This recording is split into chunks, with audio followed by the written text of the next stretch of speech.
Randy's story, how a 50-year-old professional photographer who had never been to prison received nearly 20 years with no parole in prison after pleading guilty to a single $250 drug deal.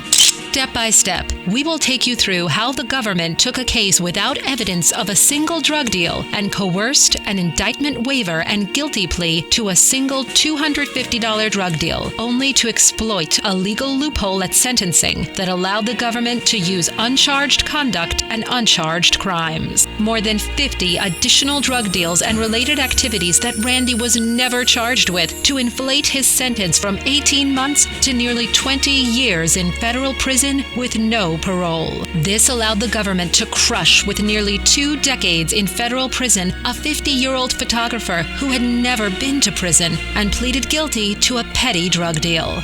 Step 1. The psychological game. No evidence, no problem. Constantly tell Randy that if he does not waive his constitutional rights to indictment by grand jury and plead guilty, he would die in federal prison. Step 2. The bait. Even though Randy vehemently denies the accusations, he takes the federal government's bait. He waives indictment by pleading guilty to a single $250 drug deal that produces a sentencing range from probation to 18 months in prison, which sounds better than dying in federal prison. Step 3. Exploit a legal loophole at sentencing. To increase Randy's sentencing range from 18 months to nearly 20 years. At sentencing, the government piles on conduct and crimes that Randy was never charged with. A ready-made drug enterprise comprising more than 50 uncharged drug deals and related activities. Randy was shell-shocked. His sentence leaped by tenfold, from 18 months to nearly 20 years. Step 4. Guilt by accusation. Given there is no actual evidence against Randy to support the additional 50 drug deals and related activities pinned on Randy at sentencing, the government uses uncorroborated out-of-court hearsay accusations from 2 drug dealers turned government witnesses, which was detailed in a sentencing report filed with the judge.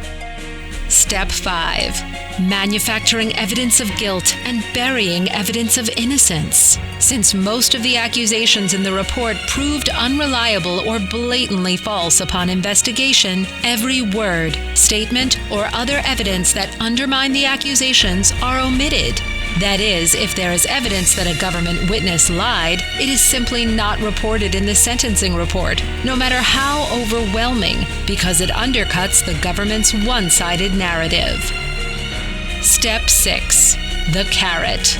In exchange for providing vague information about Randy, the high-level drug dealers turned government witnesses were rewarded with greatly reduced prison sentences and other off-the-record benefits that helped them escape harsh prison terms. Even though they are high-level drug traffickers on the hook for selling massive amounts of methamphetamine and Randy is a low-level addict, Randy receives a prison sentence 10 to 14 years longer. Randy's clemency campaign is devoted to calling attention to the injustices that pervade his case so he can receive a sentencing commutation with the President of the United States. We invite you to read more.